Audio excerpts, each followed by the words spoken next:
to start a cutting garden and you think, I don't even know where to begin, I don't know what to put in my garden, let's just talk about what if you want to make this arrangement. What do you need to grow in order to make this beauty? The best news is that you actually need two patches. One that's going to be full sun and one that gets a bit more shade, which is going to allow you to grow some more of the variety, like hostas. Most hostas don't like to be in the full sun, and the beautiful thing is that they come in so many different shades and shapes, and this one is a variegated one. It's beautiful cutting these smaller leaves and adding them into arrangements.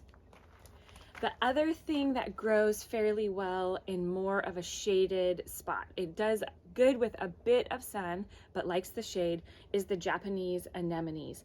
And here's the best bit, is that almost everything in the arrangement is a perennial, which means you're going to plant it once and it will come back every year. Japanese anemones, they get really tall. This is a Japanese anemone.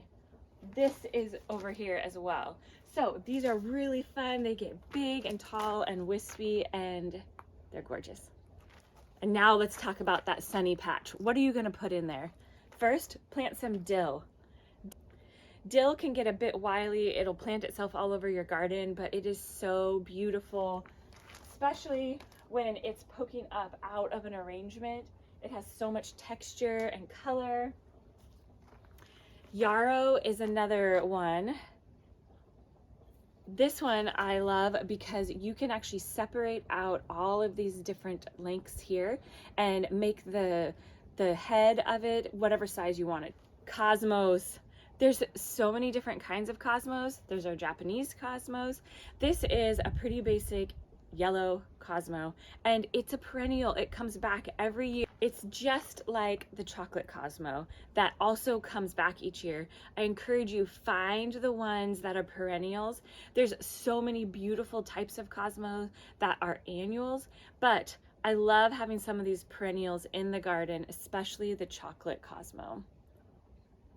It is so beautiful, deep, dark colors, and it's so bizarre. It does have a hint of chocolate, vanilla. It doesn't smell like a floral scent. It's more vanilla bean-ish. They also want some zinnias. Isn't it so amazing? They get those little tiny star flowers in the middle and then just this gorgeous blush color. And then of course we need our dahlias. Dahlias are not necessarily considered a perennial because their root system can tend to rot and not do very well over the winter. But if you find a good spot in your yard, they do fine leaving it in the ground over the winter, and every year the blooms get bigger and more and the plant gets bigger. So find a coral dahlia. I love the ones that have this nice round head, but there are just thousands of varieties, so you can find the one that you love the most. And then we need our mint. Putting mint in garden arrangements is so great because mint reproduces itself so fast and it smells, oh, it smells so good, so fresh.